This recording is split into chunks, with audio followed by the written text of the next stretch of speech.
పోడు భూములపై CM KCR assembly సాక్షిగా చేసిన వ్యాఖ్యలు తీవ్రంగా ఖండిస్తున్నామని కులం హక్కుల పోరాట సమితి జిల్లా అధ్యక్షులు కోడప్ప సోనీరావు అన్నారు. ఆదిలాబాద్ పట్టణంలో ఏర్పాటు చేసిన మీడియా సమావేశంలో ఆయన మాట్లాడారు. పోడు భూముల సాగు కోసం అప్పటి కాంగ్రెస్ ప్రభుత్వం చట్టం తీసుకొచ్చిందన్నారు. ఏ ప్రభుత్వం వచ్చినా దాన్ని పకడ్బందీగా అమలు చేయాలని అన్నారు. అడవులే ఆధారంగా జీవనం సాగించే ఆదివాసీ గిరిజనుల మనోభావాలు దెబ్బతీసే విధంగా ముఖ్యమంత్రి కేసీఆర్ అసెంబ్లీలో మాట్లాడడం సరికాదన్నారు. ఆదివాసీలకు వ్యతిరేకంగా ప్రభుత్వం వ్యవహరిస్తే భవిష్యత్తులో ఆందోళన తీవ్రతరం చేస్తామని ఆయన హెచ్చరించారు. ఏదైతే తెలంగాణ రాష్ట్ర ముఖ్యమంత్రి గారు అసెంబ్లీలో మాట్లాడినటువంటి విషయాన్ని ఆదివాసీ హక్కుల పోరాట సమితి తరపున తీవ్రంగా మేము ఖండిస్తున్నాం.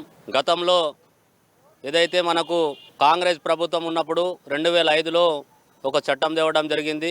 ఆ చట్టానికి ఏ ప్రభుత్వాలు వచ్చినా కూడా అమలు చేయాలి, కానీ దాన్ని అమలు చేయకుండా మరి వారి యొక్క ఓటు బ్యాంక్ కోసమే ఇవాళ ఆదివాసులను వాడడము చాలా సిగ్గుసేటుగా భావిస్తున్నాం.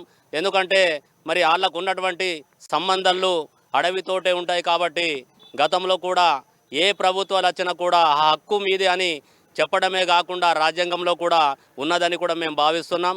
ఇలాంటి దాన్ని మరి తెలంగాణ రాష్ట్ర ముఖ్యమంత్రి గారు మరి ఈ హక్కే కాదని చెప్పడము చాలా యావత్ ఆదివాసులకు అందరూ కూడా బాధ కలిగించింది. కాబట్టి దీన్ని మేము ఆదివాసీ హక్కుల పోరాట సమితి తరపున తీవ్రంగా ఖండిస్తూ మరి ఇలాంటి నిర్ణయాలకింత రాష్ట్ర ప్రభుత్వం తీసుకుంటే ఈ